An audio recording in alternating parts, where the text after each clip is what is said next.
மாணவர்களே, 10ஆம் வகுப்பு கணிதம் இயல் 1 உறவுகளும் சார்புகளும் பயிற்சி 1.5 இரண்டாவது கணக்கு பாருங்க.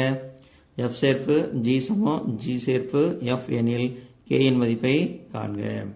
எஃப் சேர்ப்பு ஜியும் ஜி சேர்ப்பு எஃப்பும் சமம்னா கே இன் மதிப்பு என்ன அப்படின்னு கண்டுபிடிக்கணும். எத்தனை பிரிவுகள் கொடுத்துருக்காங்க? 2 பிரிவுகள் கொடுத்துருக்காங்க. முதல் பிரிவு நம்ம எடுத்து எழுதிக்கலாம். முதல் பிரிவு என்ன செய்யலாம்? எடுத்து எழுதியாச்சு. எஃப் ஆஃப் எக்ஸ் எடுத்து எழுதியாச்சு, ஜி ஆஃப் எக்ஸ் எடுத்து எழுதியாச்சு. என்ன சமம்னு சொல்லி கொடுத்துருக்காங்க?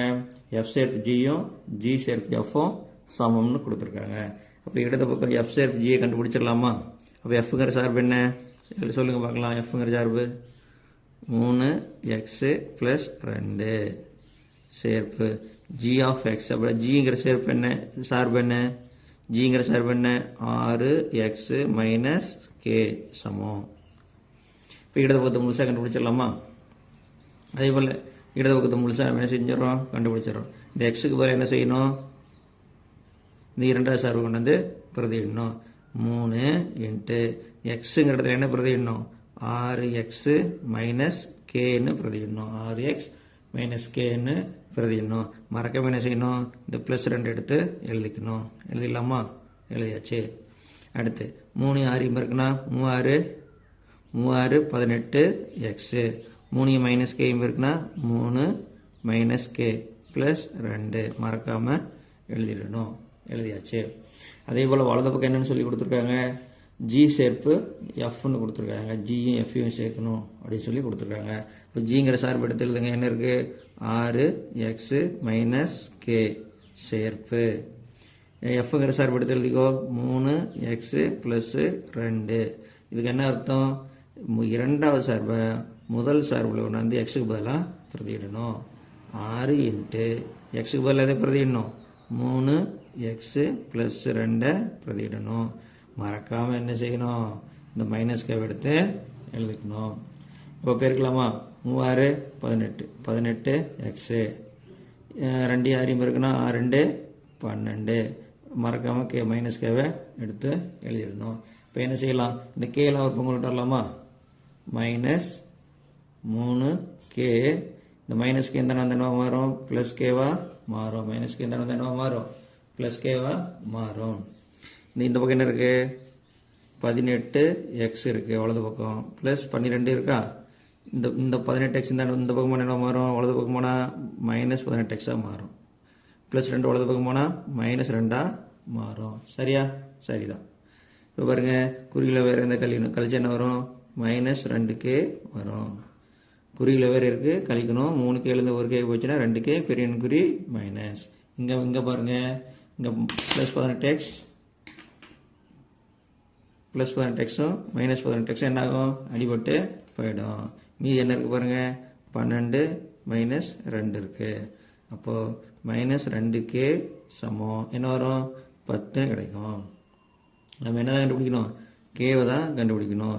அப்போ 10 பெருக்கில் இருக்கிற -2 இந்த பக்கம் தான் நம்ம வரும், வகுத்தலாம் மாறும். நம்ம என்ன செய்வோம்? எப்பொழுதுமே குறிகளை தான் முதல்ல வகுத்துக்குவோம்.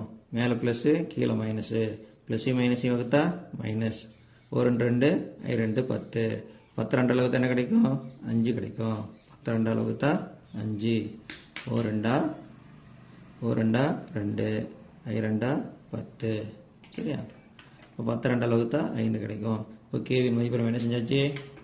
கண்டுபிடிச்சாச்சு. கேங்கிறது என்ன? கேவியோட மதிப்பு என்ன? -5. அவ்வளோதான். இந்த கணக்கு முடிஞ்சது. இது இரண்டாவது பிரிவு. எஃப் ஆஃப் எக்ஸ் சமம் 2x - k, G of X சமம் 4x + 5. என்னென்னு கொடுத்துருக்காங்க? எஃப் சேர்ப்பு ஜியும் ஜி சேர்ப்பு எஃப்பும் சமம்னு கொடுத்துருக்காங்க. அப்படி சமம்னா கேயின் மதிப்பை நம்ம கண்டுபிடிக்கணும். இப்போ என்ன செய்யலாம்? எஃப்ங்கிற சார்பை எடுத்து எழுதியாச்சு. சேர்ப்பு ஜி ஆஃப் எக்ஸுங்கிற சார்பை எடுத்து எழுதியாச்சு. இதுக்கு என்ன அர்த்தம்? முதல் சார்பில் எக்ஸுக்கு பதிலாக இந்த இரண்டாவது சார்பை எடுத்து பிரதியிடணும். பிரதியிடலாமா? இப்போ 2 × எக்ஸுக்கு பதிலாக என்ன பிரதியிடணும்? 4x + 5ன்னு எழுதணும். மறக்காமல் இந்த -kவை எடுத்து எழுதிக்கலாம். இப்போ பெருக்கணும். 2 4 பெருக்குன்னா 8 8x. 2 5 பெருக்குன்னா 10. அடுத்து என்ன எழுதணும்? -kவை எடுத்து எழுதணும். இதே போல் வலது பக்கம் என்ன செய்யணும் நம்ம ஜி சேர்ப்பு எஃப்னு கண்டுபிடிக்கணும். ஜி சேர்ப்பு எஃப் அப்படின்னு கண்டுபிடிக்கணும். இப்போ ஜி சேர்ப்பு எஃப்பை கண்டுபிடிக்கலாம். ஜிங்கிற சார்பு முதல்ல எடுத்து எழுதிக்கலாமா? ஜிங்கிற சார்பை முதல்ல எடுத்து எழுதிக்கலாமா? எழுதுங்க. 4x + 5 சேர்ப்பு எஃப்ங்கிற சார்பு எடுத்து எழுதுங்க. 2x - k 2x - kன்னு எடுத்து எழுதியாச்சு. என்ன செய்யணும்? முதல் சார்பில் எக்ஸுக்கு பதிலாக இந்த இரண்டாவது சார்பு எடுத்து நம்ம எழுதிக்கணும். சரியா? அப்போ 4 × 2x - k மறக்காமல் இந்த +5 எடுத்து எழுதிடணும். ஏன்? நம்ம எக்ஸுக்கு பதிலாக தான் இந்த இரண்டாவது சார்பு எடுத்து நம்ம எழுதுகிறோம். எக்ஸுக்கு பதிலாகத்தான் இரண்டாவது சார்பு எடுத்து நம்ம எழுதுகிறோம். இப்போ பெருக்கலாம். 4 2 8 8x 4 - k இருக்குன்னா -4k. அடுத்து என்ன எழுதணும்? பெருக்கியாச்சு. இந்த +5 எடுத்து எழுதிக்கணும். சரியா? இப்போ என்ன செய்யலாம்? கேல ஒரு பக்கம் கொண்டு வந்துடலாமா? இந்த பக்கம் -k இருக்கா? இருக்குது.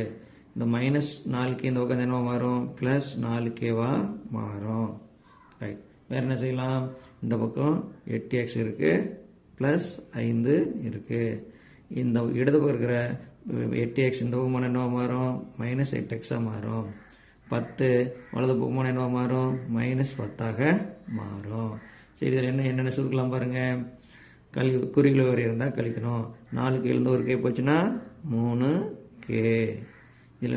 இதில் பாருங்கள், +8xம் -8xம் அடிபட்டு போயிடும்.